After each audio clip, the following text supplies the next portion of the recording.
પ્રણામ. પ્રભુ શ્રી હનુમાનજી મારા સર્વનું કલ્યાણ કરે તેવી મારી શુભકામના. ડિસેમ્બર 2014 ગુજરાતી ફળાદેશમાં વાત કરીએ ગ્રહોની શું ચાલ રહેશે મેષ રાશિવાળા જાતકો માટે. સૂર્યગ્રહના ભ્રમણની વાત કરીએ. સૂર્યગ્રહનું ભ્રમણ મધ્યાહન સુધી વૃશ્ચિક રાશિમાં, ત્યારબાદ ધનુ રાશિમાં ભ્રમણ કરશે. બુધ ગ્રહ વૃશ્ચિક રાશિમાં ભ્રમણ કરી રહ્યા છે. 13 ડિસેમ્બરથી ધનુ રાશિમાં ભ્રમણ રહેશે. મંગળ ગ્રહનું ભ્રમણ મકર રાશિમાં થઈ રહ્યું છે અને શુક્ર ગ્રહ મહત્તમ સમય ધનુ રાશિમાં ભ્રમણ કરશે. ગ્રહોની શું ચાલ રહેશે મેષ રાશિવાળા જાતકો માટે.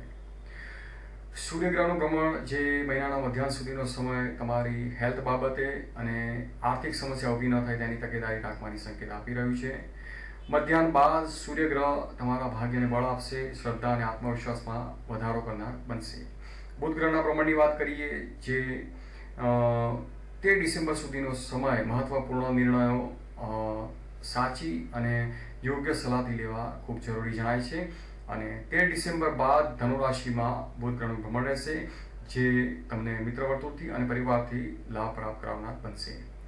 શુક્ર ગ્રહ મહત્તમ સમય ધનુ રાશિમાં ભ્રમણ કરશે. મોજ શોખમાં અભિવૃદ્ધિ કરવાવાળા રહેશે શુક્ર ગ્રહ. શુક્ર ગ્રહની દ્રષ્ટિ ખાસ કરીને તમને તમારી બહેનથી અને ભાઈથી પણ અહીંયા સારી મદદ મળી શકવાની સંભાવના દેખાઈ રહી છે.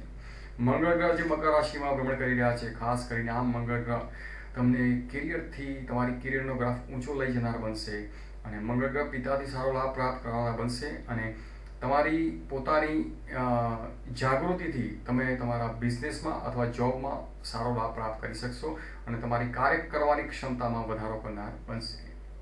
જોયું આપણે ગ્રહોનું ફળ. સબસ્ક્રાઇબ કરો અમારી channel. Thanks for watching our channel. ધન્યવાદ.